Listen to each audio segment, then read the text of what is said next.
Hey guys, welcome back to our channel B Com वाले। आज की वीडियो में हम थर्ड चैप्टर शुरू करने वाले हैं, ट्रांसफ़र ऑफ प्रॉपर्टी। तो शुरू करते हैं। इसमें सबसे पहले परफॉर्मेंस ऑफ कॉन्ट्रैक्ट की डेफिनेशन दी है, पर ये इतनी इम्पॉर्टेंट नहीं है। हम सिर्फ वही करते हैं जो एग्ज़ाम में फॉर श्योर आएगा या फिर बहुत चांसेस हैं उसके आने के। Transfer of property means transfer of ownership right by the seller to buyer. अब अगर आपने ओनरशिप ट्रांसफ़र की है तो इन फ्यूचर आपको उसकी प्रॉपर्टी, जिसकी आपने ओनरशिप ट्रांसफ़र की है, वो प्रॉपर्टी भी ट्रांसफ़र करनी होती है। तो वैसे तो ट्रांसफ़र ऑफ प्रॉपर्टी की डेफिनेशन इतनी होती है, बाकी देखते हैं हम। देयरफॉर व्हेन द ओनरशिप और property right are given to other, the seller और transferor no more stays the owner of goods. अब अगर आपने उसकी ओनरशिप भी ट्रांसफ़र कर दी और आपने जो प्रॉपर्टी थी वो भी ट्रांसफ़र कर दी, तो ऑफ कोर्स आप उसके ओनर नहीं रहोगे। इसमें एग्जांपल देख सकते हैं। ए ने अपनी कार सोल्ड की बी को फॉर 1,50,000 और ट्रांसफ़र कर दी ownership documents in the name B. तो जो ए का नाम था जहाँ पर डॉक्यूमेंट्स में, अब वो बी का नाम है, तो ओनरशिप ट्रांसफ़र हो चुकी है। And the car is still in custody of A की कस्टडी में ये held. The property rights or ownership right of the car now belong to B, no matter although the possession of car is still with A. मतलब अभी documentation सब हो चुकी है, verification सब हो चुकी है डॉक्यूमेंट्स की। बस ए के पास अभी उसकी कार है जो कि बस उसने ट्रांसफ़र करनी बची है, और फिर वो सब कुछ बी का हो जाएगा। हम ये डिफरेंस बिटवीन देखते हैं ट्रांसफ़र ऑफ ओनरशिप और ट्रांसफ़र ऑफ पोजेशन के बीच में। वैसे तो मीनिंग थोड़ा क्लियर भी होगा, अब थोड़ा और क्लियर हो जाएगा। ओनरशिप क्या होती है? Ownership rights are the right of owner to legally own the product in his own name. मतलब बस आपने ओन किया उस चीज़ को। और पोजेशन होता है means the custody of the goods. मतलब अब आपके पास वो गुड भी आ गया और ओनरशिप में सिर्फ आपके पास नाम था। Ownership right belong to owner. It is only the owner who has the ownership right of goods. सिर्फ ओनर के पास ही राइट होती है ओनरशिप की, गुड्स की। पोजेशन में और may not be with the owner. मतलब पोजेशन ओनर का भी हो सकता है, उसने जिसको दिया उसका भी हो सकता है, जो बायर है। Liability for risk of loss, one who has ownership right is liable for the risk of loss of goods. जिसके पास ओनरशिप है, राइट, ओनरशिप जो होल्ड कर रहा है गुड की, उसके उस पर ज़्यादा रिस्क होता है अगर कोई भी लॉस होता है। ट्रांसफ़र ऑफ पोजेशन के केस में goods is not liable for any loss that may arise. मतलब पोजेशन में जिसके पास भी पोजेशन है, हमने अभी पीछे देखा था कि ए का जो था एग्जाम्पल, एक बार देखते हैं हम। इसमें ए ने पोजेशन तो सोल्ड कर दी है बी को, पर जो कार है वो अभी भी ए के पास ही है। तो इस केस में पोजीशन अभी भी ए के पास ही है, गुड अभी भी ए के पास है, अभी वो बी के पास नहीं है। Right to sue, only the owner have ownership right, has the right to sue anyone who damages his good. इसके अंदर सिर्फ ओनर के पास राइट होते हैं कि वो किसी को स्यू करे, लेकिन पोजेशन के केस में the possessor of good can not sue a third person. Possession में आप किसी भी थर्ड पर्सन को स्यू नहीं कर सकते हो। अब हमारा next topic, how is the property in goods transferred. A contract of sale is a contract where the seller transfer or agree to transfer the property in goods to the buyer for a price. मतलब contract of sale की हमने definition हमारे first chapter में भी देखी थी, इसको repeat नहीं कर रही हूँ मैं। Property in goods transfer when, जब when the goods are identified or uncertain. Until the goods which the buyer wants to purchase are identified or ascertained by him, the ownership right cannot be transferred. मतलब जब तक आप goods को identify ना कर लो, मतलब कि ये कार पर्टिकुलर किस इंसान, किस पर्सन होल्ड कर रहा है उसका पोजेशन, और किस पर वो राइट है उस कार की, तब तक आप उसको बेच नहीं सकते हो।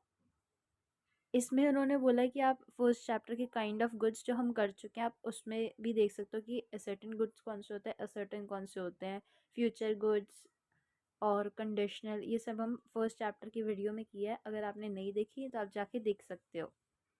इस केस में एग्जाम्पल होता है, B agree to buy from a furniture dealer 10 wooden stools. B ने सोचा कि वह फर्नीचर डीलर से 10 स्टूल्स लेगा। बी ने आइडेंटिफाई किया कि जो वो वुडन स्टूल है, दी ओनरशिप या फिर जो प्रॉपर्टी है वो ट्रांसफ़र ना हो बी को। इसमें बी बाय तो कर लेगा, पर बी को क्या पता कि उनका जो वुडन स्टूल्स का साइज़ क्या है, उनकी कलर क्या है। तो सबसे पहले जब तक वो आइडेंटिफाई नहीं करता कि वो गुड्स दिखने में कैसे हैं या उनकी स्पेसिफिकेशन क्या है, तब तक वो उसको नहीं खरीदेगा। सेकंड होता है when ascertainment depends on some other act. मतलब कि से for instance some goods are ascertain on being weighed measured. हम एग्जाम्पल की हेल्प से समझते हैं तब ज़्यादा क्लियर होगा। ए ने एग्री किया कि वो 10 kg राइस लेगा बी से। Such goods shall not be cancelled as ascertain goods which until they are weighed and separated from the entire bulk of rice that B owns। जब तक आप उन राइस को मेजर ही नहीं करोगे कि वो 10 kgs की है या कितने kgs की है, तब तक आप ओनरशिप कैसे दे सकते हो। थर्ड होता है property get transfer according to intention. When there is a contract for sale of specific or a certain goods, the property in such good is transferred to the buyer according to intention of parties। Express intention, implied intention. Express हम देख चुके थे, जहाँ पर वो mutually decide करते हैं to transfer expressly. Implied में वो do not expressly mention anything about time of contract, ना ही उनकी कोई इंटेंशन होती कि वो कॉन्ट्रैक्ट फॉर्म करे। आप इसमें इतना ही याद रख सकते हैं, property get transfer according to intention express भी हो सकता है, इम्प्लाइड भी हो सकता है। इसमें ज़्यादा एग्जाम्पल डिटेल में जाने की ज़रूरत नहीं है। फोर्थ होता है transfer of property where intention is not indicated. तो बेसिकली हमारे यही 4 टाइप्स थे। अब हम नेक्स्ट टॉपिक शुरू करेंगे। Relevance of time of transfer of property, या फिर आप सिग्निफिकेंस भी बोल सकते हो, या फिर आप इसको कॉन्सिक्वेंस भी बोल सकते हो ऑफ ट्रांसफ़र ऑफ प्रॉपर्टी। तो with the right of transfer of property the owner gets the following rights, या फिर आप रिस्पॉन्सिबिलिटीज़, मतलब एक ही क्वेश्चन, राइट्स भी, रिस्पॉन्सिबिलिटी, रेलिवेंस, सिग्निफिकेंस, कॉन्सिक्वेंसेस, पाँचों के पाँचों चीज़ेस का क्वेश्चंस का एक ही आंसर है जो हम करने लगे हैं अब। रिस्क ऑफ लॉस सबसे पहला। अगर कोई भी रिस्क होता है किसी भी टाइप का फॉर लॉस ऑफ गुड्स, वो ओनर को ही बियर करना पड़ता है। After property in goods is transfer to buyer, तो फिर बायर लाइबल हो सकता है, लेकिन जब तक कॉन्ट्रैक्ट नहीं हुआ। इसमें आप इस फ्लो चार्ट से समझ सकते हैं। बिफोर कॉन्ट्रैक्ट और सेल, सेलर और ओनर आपस में बांट लेते हैं, या डिपेंड करता है, मोस्टली सेलर का ही होता है। और कॉन्ट्रैक्ट के बाद तो बायर खुद ही ओनर है ना उस गुड का। कॉन्ट्रैक्ट के बाद तो सेलर का कोई लेना देना ही नहीं रहेगा उस गुड से। तो ट्रांसफ़र ऑफ प्रॉपर्टी और title of good means transfer of ownership, right of goods. Second होता है right to take action against third party. In case the goods get damaged or destroyed by third party, then only the owner of goods can sue the third party। मतलब अगर कोई भी goods damage होते हैं या destroy होते हैं कोई थर्ड पार्टी से, तब सिर्फ ओनर ही स्यू कर सकता है, बायर स्यू उस केस में नहीं कर सकता। थर्ड होता है suit for price. The seller can sue the buyer for price of goods only after property has been transferred in name to buyer. मतलब अगर सेलर स्यू बायर को तभी कर सकता है जब तक उसने उस गुड को प्राइस दिया है। अब अभी तक सिर्फ कॉन्ट्रैक्ट हुआ था उनके बीच, ना कोई पोजीशन होल्ड हुई है, तो वो उससे पहले सेलर को बायर स्यू नहीं कर सकता। फोर्थ होता है legal right of official assignee. When a person is declared insolvent, his all assets and liabilities are taken care by a government officer known as official assignee, या फिर एक ऑफिशियल रिसीवर। मतलब कि जो भी पर्सन था जो होल्ड कर रहा था, या फिर किसी को सेल किए थे हमने और वो बन गया था बायर, तो जो सेलर है उसका रोल ख़त्म हो गया था और अब वो गुड्स का कोई मालिक ही नहीं है, तो वो गवर्नमेंट के पास चले जाते हैं, जिसको ऑफिशियल असाइनी बोल सकते हैं आप। ये इसमें केसेस थे जहाँ पे सेलर इंसॉल्वेंट हो गया या फिर बायर इंसॉल्वेंट हो गया। अब ये कुछ रूल्स हैं, rules regarding transfer of property under section 24। ये इम्पॉर्टेंट है, इसको ध्यान से करेंगे। इस चैप्टर से 15 मार्क्स के लिए ये क्वेश्चन है, बाकी हम डिस्कस करेंगे जब हम करेंगे।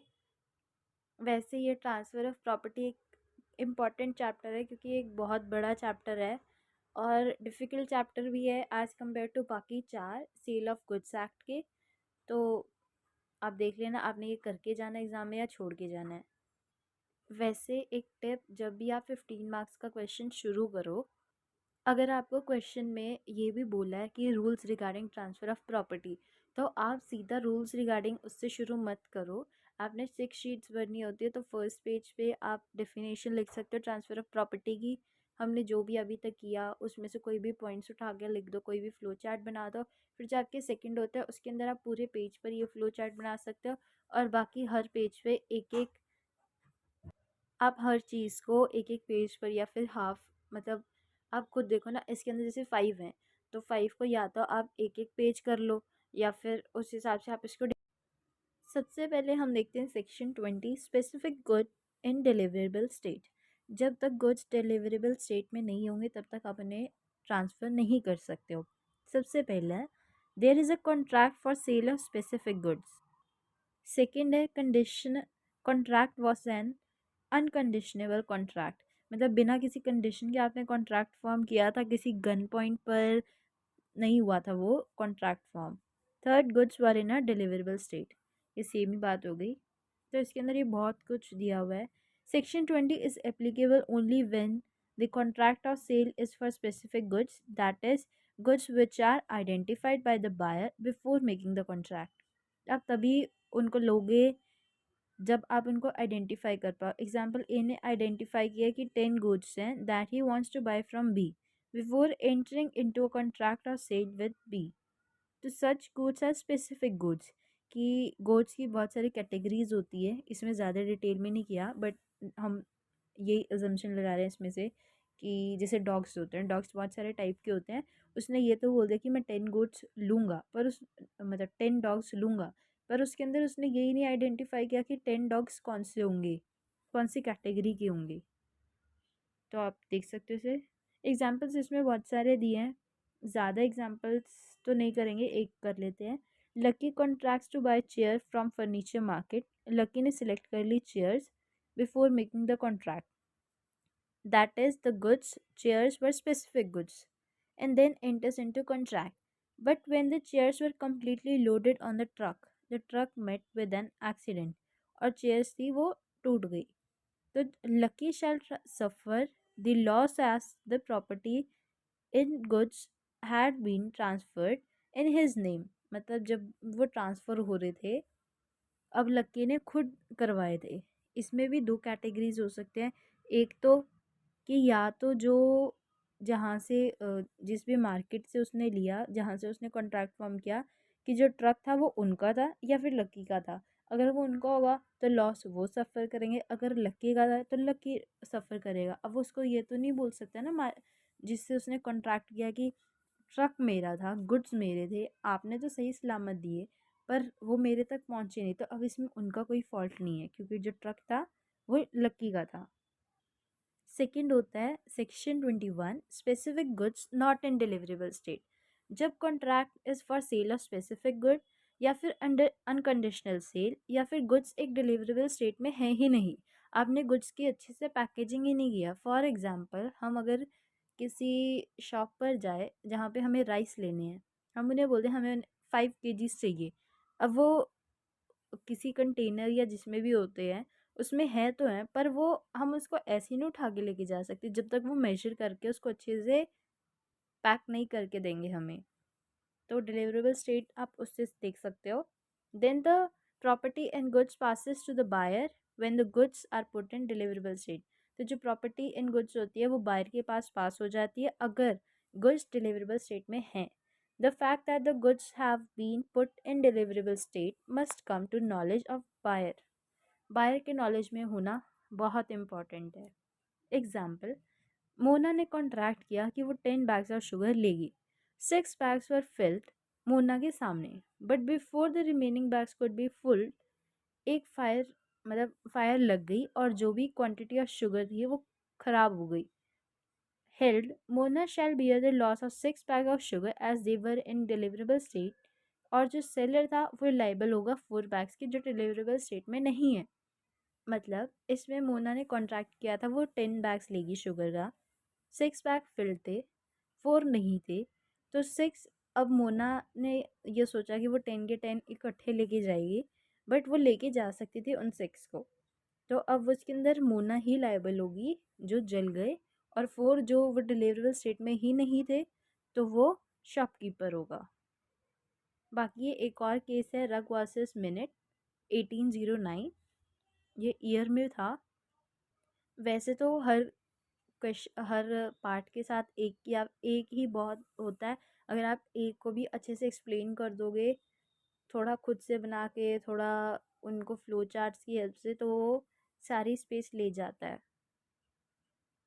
वैसे भी एग्ज़ाम्स में हमें सिर्फ शीट्स ही भरनी होती है। मेन पार्ट्स आपके क्लियर होने चाहिए, कोई भी डेफिनेशंस है वो क्लियर होनी चाहिए, और जो आप उसके अंदर एग्जांपल्स दे रहे हो वो क्लियर होना चाहिए। वैसे तो पूरा सही ही होना चाहिए, बट अगर आप उसमें ज़रूरी नहीं कि सब बुकिश लैंग्वेज लिखो, अगर आपने खुद से भी डाला है और वो सही है तो आपको उसके सेम मार्क्स ही मिलेंगे।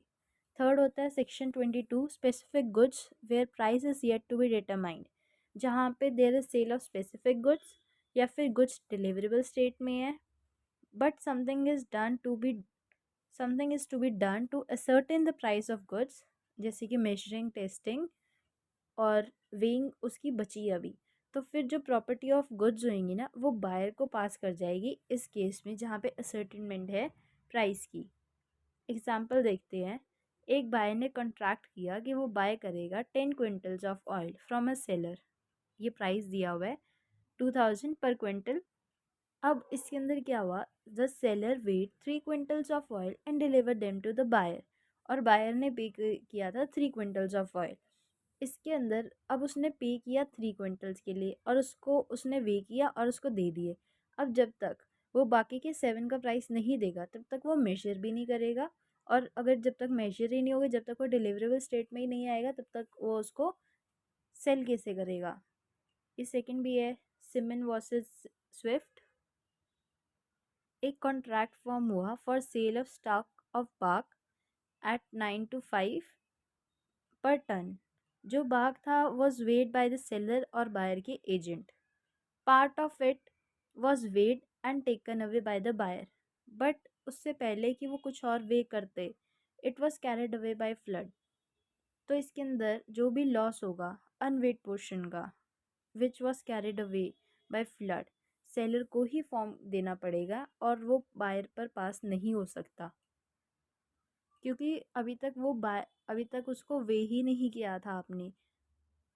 तो अभी तक बायर जो भी लॉस कॉज होगा तो बायर क्यों पे करेगा, क्योंकि अभी तक बायर तक तो वो पहुंची ही नहीं ना चीज़। फोर्थ है सेक्शन 23 अनअसर्टेन गुड्स। सबसे पहले आपको उसके लिए अनअसर्टेन गुड्स का मीनिंग पता होना ज़रूरी है, जो कि हमने फर्स्ट चैप्टर में किया था कि टाइप्स ऑफ गुड्स क्या होते हैं।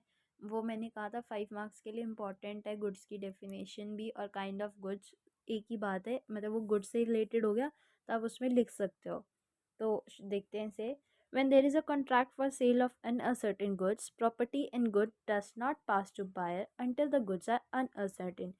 एक कॉन्ट्रैक्ट जब फॉर्म होता है for sale of unascertained goods, property in goods pass नहीं होती जब तक गुड्स असर्टेन है। बट ये थी असर्टेन केस की स्टोरी। बट बट जो हमारे अनअसर्टेन गुड्स होते हैं, they shall be unconditional appropriated by the seller with an assent of buyer and must be for the same goods for which description was given by seller. तो section 23 deals करता है uncertain goods के साथ, जिसको हम future goods भी बोलते हैं, विच सोल्ड बाय डिस्क्रिप्शन, सेलर के भी बायर के भी, उन दोनों के जब वो मान जाते हैं तभी होता है। Property in such good passes the buyer when below given condition are fulfilled. सबसे पहला होता है गुड्स आर अप्रोप्रिएट। गुड्स को आपने आइडेंटिफाई कर लिया, ये हम कर चुके हैं फर्स्ट में भी, जो हमने सबसे पहले इसी का देखा था। एप्रोप्रिएशन कोई भी कर सकता है, बायर भी करवा सकता है किसी थर्ड पर्सन से। Appropriation must take place with mutual assent, mutually ही होनी चाहिए, और जो हमारा एसेंट होगा वो एक्सप्रेस भी हो सकता है, इम्प्लाइड भी हो सकता है, Goods appropriated must correspond the description so given. Example, अब जॉय ने कॉन्ट्रैक्ट किया कि वो बाय करने वाला है एक रेसिंग हॉर्स फ्रॉम सारू फ्रॉम फॉर 15,000। अब उसने वो डिलीवर्ड कर दिया विच, अब इसमें क्या हो रहा है कि जो जॉय ने कॉन्ट्रैक्ट किया कि वो उसको रेसिंग हॉर्स चाहिए फ्रॉम सारू फॉर 15,000। अमाउंट की बात इसमें नहीं है, इसमें हॉर्स की कैटेगरी क्या है। उसने रेसिंग हॉर्स बोला था पर सारू दे रहा है कार्ट हॉर्स। तो इसके अंदर और जो वो जब आ रहा था तो वो उसका एक्सीडेंट हो गया, तो इसमें जॉय लाइबल ही नहीं है क्योंकि उसने तो वो प्रोडक्ट ने जो चीज़ मंगवाई थी वो मिली नहीं ना उसे। उसे रेसिंग हॉर्स चाहिए था पर उसे कोई और मिल रहा है। Fourth, goods appropriated must be in deliverable state. बहुत बार कर चुके हैं। एक सेलर ने टैग की 10 tables in name of buyer which were yet not polished and therefore वो डिलीवरेबल स्टेट में नहीं है। Before buyer took the delivery of table और फायर ब्रोक आउट और जितना भी स्टॉक था वो ख़राब हो गया, तो इस केस में बायर लाइबल नहीं होगा क्योंकि गुड्स अभी तक डिलीवरेबल स्टेट में ही नहीं थे। Fifth, appropriation must be unconditional. अगर गुड्स अप्रोप्रिएटेड हैं टू द कॉन्ट्रैक्ट लेकिन अप्रोप्रिएशन हमारा कंडीशनल है, तो प्रॉपर्टी एंड गुड्स ट्रांसफ़र नहीं होएगी टू द बायर जब तक हमारे कंडीशन फुलफिल नहीं होते। एग्जाम्पल, एक सेलर सेल करता है गुड्स ऑन कंडीशन कि buyer can not obtain the goods until he has paid for them. मतलब इसमें तो वही हो गया ना कि गुड्स हमारे आइडेंटिफाइड ही नहीं है, तो अब जब तक आपने चीज़ ही नहीं देखी, आपने प्रोडक्ट ही नहीं देखा, आप कैसे ले लोगे। तो इस केस में property and goods would pass when the buyer pays for them. ज़रूरी नहीं कि आप इतने बड़े बड़े केसेस ही याद करो, ये जो छोटे छोटे एग्जाम्पल है ये कंक्लूजन ही होता है इन बड़े केसेस का। केसेस अभी ये वाले केसेस ज़्यादा इम्पोर्टेंट नहीं है। केसेस अगर आपको कोई केसेस अभी इसमें इतने हम ध्यान से नहीं कर रहे क्योंकि ये हमारे पॉइंट्स खुद ही क्लियर कर रहे हैं और इसमें हमें केसेस की कोई ज़रूरत नहीं पड़ रही। वरना कई चैप्टर्स भी ऐसे होंगे जिसमें आपको सिर्फ केसेस ही याद करने होंगे और जो हमारे सब हेडिंग्स होंगी वो इतने इम्पॉर्टेंट नहीं होंगे, ज़्यादा केसेस इम्पॉर्टेंट होंगे। Fifth, goods sent on sale or return basis. तो इसमें जब गुड्स सोल्ड होते हैं बाय सेलर टू बायर और on approval basis that is sale या फिर रिटर्न बेसिस, तो आप उसको कंडीशनल सेल भी बोल सकते हो, जैसे कि एक्सप्रेस एक्सेप्टेंस जहाँ पे बायर सिग्निफाइज करता है या फिर कम्युनिकेट करता है उसकी एक्सेप्टेंस। नीचे भी यही है, बायर ने सिग्निफाई किया कि उसने एक्सेप्ट कर लिए गुड्स, तो जो प्रॉपर्टी इन गुड्स हैं वो बायर के पास ट्रांसफ़र हो जाती है तभी। एग्जाम्पल देखते हैं। सी ने एक कार ली क्यू से ऑन 15 सितंबर अप्रूवल बेसिस पे कि 3 दिन में डिलीवरी हो जाएगी। सी ऑन 16 सितंबर inform Q that he has accepted the car. अब उसने उसको इन्फॉर्म कर दिया कि हाँ उसको कार मिल गई। Held the property in car transfer to C on 16 September only although he had right to return his car with in 3 days। मतलब अगर सी चाहता कि उसको मतलब ये चीज़ें कार की केस में नहीं, अगर कोई बंदा घर लेता है या फिर कोई भी लेता है तो उसके पास ना मतलब अगर किसी ने सेल किया तो उसके पास एक करंट, किसी में 3 मंथ्स, किसी में 6 मंथ्स, किसी में 1 मंथ, तो इसमें एक टाइम पीरियड होता है कि आप इतने पीरियड में अगर आपको अपना घर नहीं सेल करना, मतलब जो भी वो पे करेगा ना आपने कुछ देना ना उन्होंने कुछ देना, तो तब तक आप ना भी कर सकते हो। बाकी ये होता है तो बहुत कम केसेस में है बट हो जाता है। ये भी आगे टॉपिक आएगा हमारा, हम उसको ज़्यादा डिटेल में तब करेंगे। अभी के लिए इतना ही। Implied acceptance, buyer does some other act which imply his acceptance of goods. इसके अंदर जैसे बायर ने कुछ ऐसा काम कर दिया जिससे मतलब उसने गुड एक्सेप्ट नहीं किया बट लग गया पता कि उसने गुड ले लिया। अब वैसे देखोगे एग्जाम्पल, अगर किसी ने ए और बी के बीच कॉन्ट्रैक्ट हुआ है कि वो ए कार ले रहा है बी की, तो ज़रूरी नहीं ना कि जब आप कार लोगे तभी आपने कार ली। अगर आपने कार की ले ली तो भी वो यही शो करेगा कि आपने कार ले ली है। थर्ड होता है retention of goods without approval. ज़्यादा डिटेल में ज़रूरी नहीं है कि हर हेडिंग याद आपने करनी है, मेन हेडिंग्स आपको याद होनी चाहिए। हर के साथ एक एक एग्जांपल, केसेस के नाम और केसेस नहीं इम्पोर्टेंट, केसेस को आप एग्जाम्पल बना सकते हैं। केसेस वैसे होते एग्जाम्पल ही है, बस उनको नाम दे दिया होता है। ऐसे तो अगर आप हर के साथ एक एक केस भी याद करोगे, एक एक सेक्शन भी याद करोगे, तो वो तो पॉसिबल नहीं है। माना कि लॉ में आपको सेक्शंस भी याद होने चाहिए, आपके केस के नाम भी याद होने चाहिए, पर वो कुछ पर्टिकुलर होते हैं जो कि करने बहुत इंपॉर्टेंट होते हैं, पर ये वाले नहीं हैं, तो अभी हम इन्हें नहीं करेंगे। नेक्स्ट है liability for risk of loss concurrent with property right, section 26। General rule है रिस्क फॉलोज प्रॉपर्टी। ज़्यादा डिटेल में जाने की ज़रूरत है नहीं, ये टॉपिक ऐसे ही है, आप इसको छोड़ सकते हो। Exceptions to rule risk follows property when parties expressly agrees so, the parties may expressly with mutual consent agrees। ये exceptions to rule इधर भी हैं और आगे भी हैं, आगे थोड़े डिटेल में, यहाँ पे भी, यहाँ पे हम सिर्फ पॉइंट्स देखते हैं, डिटेल में हम बाद में देखते हैं इन्हें। तो पहला हमारा हो गया जहाँ पे पार्टीज एक्सप्रेसली एग्री करे that although the property has been transfer to buyer but still वहाँ पे रिस्क है लॉस का और सेलर। सेकेंड है risk of loss liability of defaulting party. Third है liability of possessor of good as a bailee, bailee और bailor, ये भी इम्पॉर्टेंट है पर इस चैप्टर में नहीं, आगे आएगा वो। Sale by a person not the owner, section 27, ये इम्पॉर्टेंट है। नीमो डेट क्योर्ट नॉट हैबिट, ये लैटिन है। No one can give who possesses not, मतलब कि कोई भी, no man can sell goods and given and give a good title unless he is the owner of good. मतलब एक एग्जांपल हमने देखा था कि for example A B C D चार लोग गए और उधर उन्होंने कोई भी कार देखी, ए बोल रहा है कि मैं इसको सेल करता हूँ बी को, पर एक्चुअल में ए ओनर ही नहीं है, तो उसको सेल कैसे कर सकता है? तो कोई अगर चाहता है कि वो सेल करे, सबसे पहले होता है कि वो ओनर, हाँ ए उसको तभी सेल कर सकता है अगर वो उसका ओनर है। तो rule as to transfer of title under section 27, section 27 has protected the interest of true owner of the goods by making the law that where the goods are sold by a person who is not the owner of goods and who does not sell them under authority or with the consent of true owner, buyer acquire कर लेता है no better title to goods than the seller had। अब हम देखते हैं exceptions.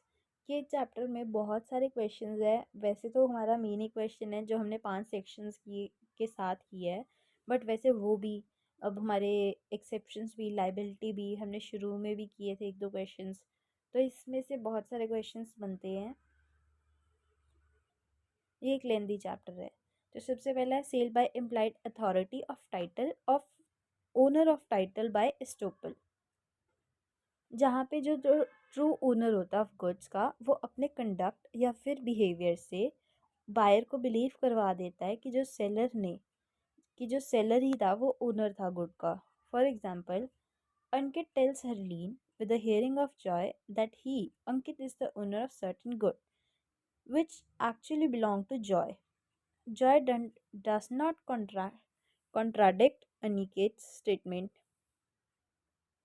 After some time, Harleen bought those goods from Aniket, held Harleen will get better title as buyer of goods although Ankit was not the owner of goods। इसके अंदर क्या होता है, एक पर्सन दूसरे पर्सन को बोलता है कि वो ओनर है और वो उसको बिलीव करवा देता है कि हाँ मैं ही हूँ, ऑल्दो वो उसका नहीं है एक्चुअल ओनर, जो कि कोई और पर्सन है, और वो दूसरा पर्सन वहीं खड़ा है लेकिन वो ये नहीं बोलता कि मैं हूँ इसका ऑनर, तो वो उसको बिलीव हो जाता है थर्ड पर्सन को कि हाँ जो ये बोल रहा है वही सही है, क्योंकि दूसरे पर्सन ने बोला ही नहीं। तो इसके अंदर वो पर्सन जो ले रहा है गुड्स, उसे एक बेटर टाइटल मिलता है as buyer of good. Second, sale by a mercantile agent. Exceptions होती है इसके अंदर, with the consent of owner has possession of goods या फिर documents of title to goods, he is acting in ordinary course of business, buyer act करते in good faith, buyer के पास कोई knowledge नहीं है, तो फिर जो सेल होएगी made by such mercantile agent who is not the owner of good is a valid sale and the buyer gets a better title of goods.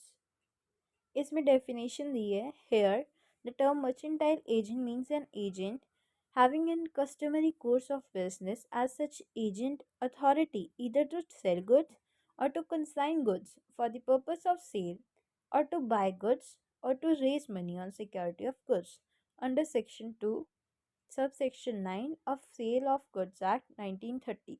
Document of title का meaning है कि document of ownership of goods as defined under 2 section subsection 4 of sales of goods act 1930. हम पढ़ी पूरा cell of goods act रहे हैं. Cell of goods act में 5 chapter है और ये हमारा 3rd चैप्टर है. हम एग्जांपल देखते हैं.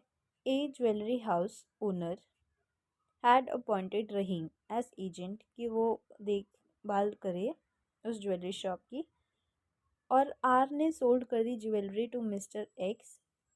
एक्स वॉज अनअवेयर कि आर उसका ओनर नहीं है, तो फिर क्या होगा. X got a better title of goods as R agent है और उसने पोजेस किया jewellery with the consent of owner, कि मतलब जो उसका ओनर है वो उसको बता दे कि हाँ मैंने ऐसे सेल किया है, तो वो कंसेंट में हो जाएगा. या फिर वो अक्वायर कर दे jewellery in ordinary case of business in his capacity as a agent. वो ये बता दे सेलर जो बाय कर रहा है उसे कि मैं एजेंट हूँ. X acted in good faith and had no knowledge that Rahim had no authority to sell. या फिर ये भी हो सकता है एक्स सच्चा बन के, या फिर उसको वो जानता हो कि इसका ओनर तो कोई और है, और वो बोल दे जो हमारा ए है उसे कि आ, रहीम ने सेल किए हैं गुड्स. तो ऐसा केस भी इम्प्लाई हो सकता है. Third, sale by one of the joint owner, जहाँ पे one of the joint owner had possession of goods. Consent है सब ओनर्स का. बायर परचेज कर रहा है goods in good faith. Buyer purchase कर रहा है गुड्स जो कि है गुड फेथ में, या फिर बायर को कोई नॉलेज ही नहीं है कि वो डिफेक्टिव है गुड्स हमारे. Fourth, sale by person in possession under a voidable contract. जब हमारा कॉन्ट्रैक्ट ही वर्डेबल होगा तो वो कॉन्ट्रैक्ट माना ही नहीं जाएगा. If a person has possession of goods under a voidable contract, contract has been avoided so far. Person having possession sells it to the buyer. Buyer acts in good faith, या फिर buyer को कोई knowledge ही नहीं है और seller के पास कोई right ही नहीं है कि वो सेल करे उनको. तो इस केस में then such a sale by a person who has possession of goods under voidable contract shall amount to a valid sale and the buyer gets a better title. Example हम देखते हैं. ए गया B की shop पे और उसने कुछ jewellery select की. अब कुछ ऐसा होता है वो खुद को रिप्रेजेंट कर देता है to be a man of credit. तो फिर बी पेमेंट ले लेता है चेक से और हैंड ओवर कर देता है रिंग. तभी वो बाद में देखते हैं कि जो चेक है वो डिसऑनर कर दिया गया है, लेकिन बायर उससे पहले कॉन्ट्रैक्ट कर चुका है बाय फ्रॉड ए के साथ, और उसने गुड जो उसने रिंग ली थी वो आगे सेल कर दी सी को. अब सी ने ले ली है रिंग इन गुड फेथ. इन उसको नोटिस ही नहीं कि ऐसा कुछ भी हुआ है. तो एक वर्डेबल कॉन्ट्रैक्ट में जो सेल है वो वैलिड है. अब इसमें ए की गलती है लेकिन भुगतना बी को पड़ेगा क्योंकि उसने चेक ऐसा लिया जो डिसऑनर हो गया.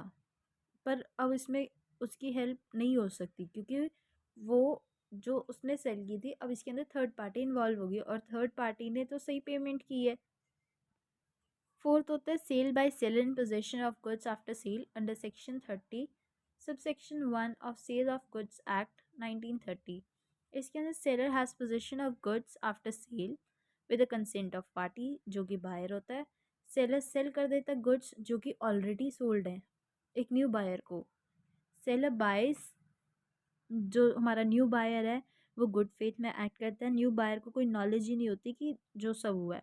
ये पूरा एग्जाम्पल जो हमने देखा उसको ही डिफाइन करके लिखा है. एग्जाम्पल की हेल्प से हमारे आंसर्स लिखना समझना और याद करना बहुत इजी हो जाता है.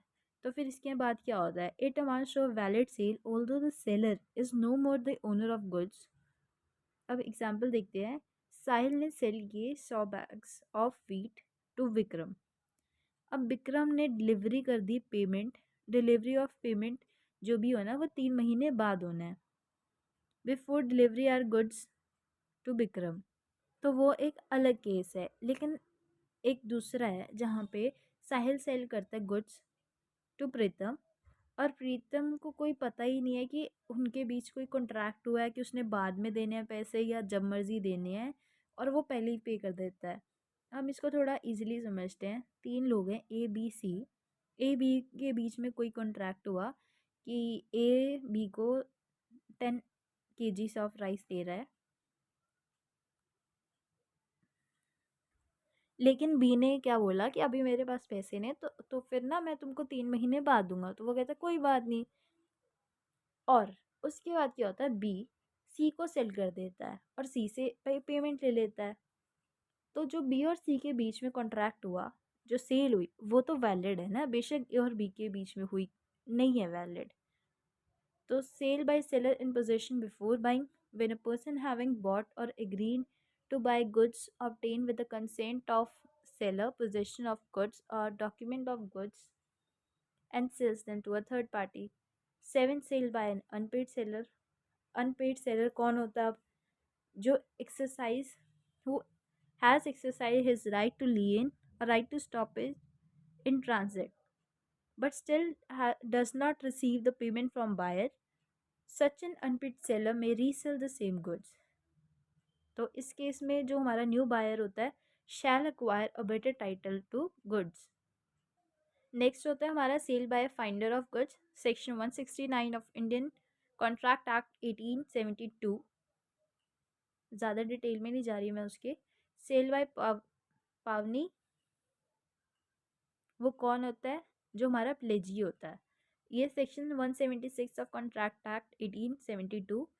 When the Pavni does not pay back the payment of debt obtained by a Pavni, the Pavni may either sue him for his debt or may sell the goods pledged by after giving a noticeable reasonable notice to the Pavner। ये जब हमारा bailment और pledge वाला chapter है Indian contract act 1872 में, उसमें ज़्यादा detail में देखेंगे हम इसके बारे। तो अभी सिर्फ आप हेडिंग्स याद करो, हेडिंग्स मेन है। उसके बाद थोड़े एक एक दो दो लाइन की डेफिनेशंस, और लास्ट होता है sale in market of it, मतलब नॉट इन इंडिया, चोर बाजारी जिसे बोलते हैं हम। तो इसमें बेसिकली यही होता है, such sale mean sale in open market by a person who generally deals in such good. Buyer title is protected in case और such a sale through a seller may be liable for tort of conversion। तो ये chapter वैसे तो बहुत बड़ा था, मैंने कम से कम बताने की कोशिश की है कि जो सिर्फ इम्पोर्टेंट है वही डिस्कस करें, पर फिर भी बहुत बड़ा हो गया है। Transfer of ownership, transfer of possession हो गया हमारा। फिर हमारे प्रॉपर्टी ऑफ गुड्स कैसे ट्रांसफ़र होते हैं। फिर ये रेलिवेंट सिग्निफिकेंस वाला कॉन्सिक्वेंस, ये इतना वो नहीं है इम्पॉर्टेंट। मेन ये हमारे 5 थे, सेक्शन 20, 21, 22, 23, 24, 20 से लेके 24 rules regarding transfer of property, एक ये 15 मार्क्स के लिए। और लास्ट में जब हम देखते हैं हमारा मेन क्वेश्चन